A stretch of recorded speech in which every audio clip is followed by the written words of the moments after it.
Friends, welcome to JK சமையல். இந்த வீடியோவில் நம்ம அவரைக்காவில் முட்டையை பயன்படுத்தி அவரைக்காய் பொரியல் பண்ண போகிறோம். அது எப்படி பண்ணலான்றதை பார்க்கலாம். அதுக்கு என்னென்ன தேவையான பொருளை இப்போ பார்த்துடலாம். அதுக்கு நான் ஒரு 1/4 கிலோ அவரைக்காவை வந்து வாஷ் பண்ணி இந்த அளவுக்கு சின்ன சின்னதாக கட் பண்ணி வச்சுருக்கேன்.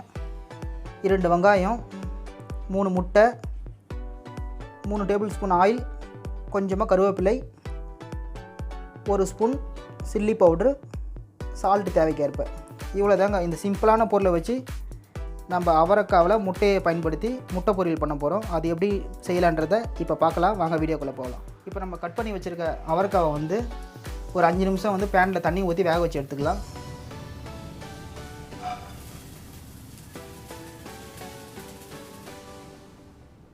தண்ணீர் வந்து ஒரு 1/2 டம்ளர் சேர்த்துக்கோங்க. கூட வந்து ஒரு 1/4 ஸ்பூன் சால்ட்டையும் சேர்த்துக்கலாம். இப்போ இதை நல்லா கலரி விட்டு ஒரு 5 நிமிஷம் வரைக்கும் வெந்தால் போதும். மூடி போட்டு வச்சுருங்க.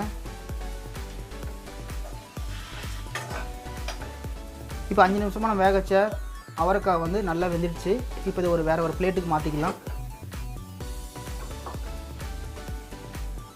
அடுத்தது பேனில் நம்ம எடுத்து வச்சுருக்க ஆயில் சேர்த்துக்கலாம். ஆயில் கொஞ்சம் சூடாகட்டும். இப்போ கருவேப்பிலை கொஞ்சமாக எடுத்து வச்சுருக்கோம், அதே இதில் சேர்த்துக்கலாம். இப்போ கருவேப்பிலை பொரிஞ்ச உடனே நம்ம கட் பண்ணி வச்சுருக்க வெங்காயத்தையும் இதில் சேர்த்துக்கலாம்.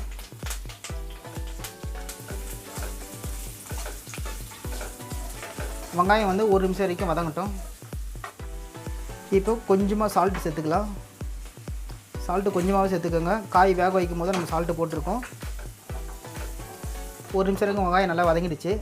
அடுத்தது இதில் நம்ம எடுத்து வச்சுருக்க 3 முட்டையும் உடச்சி ஊற்றிக்கலாம்.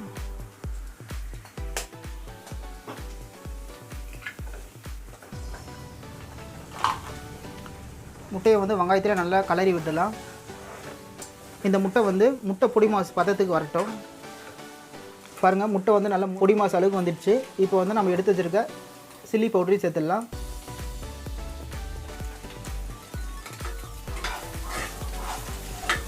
சேர்த்ததுக்கப்புறம் அதையும் நல்லா கலரி விட்டுக்கலாம். இப்போ வேக வச்சு வச்சுருக்க அவரைக்காவை இதில் சேர்த்துடலாம்.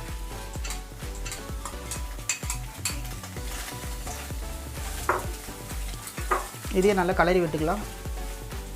இப்படியே ஒரு 2 நிமிஷம் வரைக்கும் கலரி விட்டுக்கலாம். நம்ம எப்போவுமே வீட்டில் தேங்காய்லாம் திருவி போட்டு செய்கிற அவரைக்காய் பொரியலை விட இந்த முறைப்படி செய்கிற அவரைக்காய் பொரியல் வந்து ரொம்ப ரொம்ப டேஸ்ட்டாக இருக்கும். அவ்வளோதான், 2 நிமிஷம் ஆயிடுச்சு. இப்போ நம்மளுடைய அவரைக்காய் முட்டை பொரியல் ரெடி ஆகிடுச்சு. இந்த வீடியோ பிடிச்சிருந்தா அந்த வீடியோவை லைக் பண்ணுங்கள், ஷேர் பண்ணுங்கள்.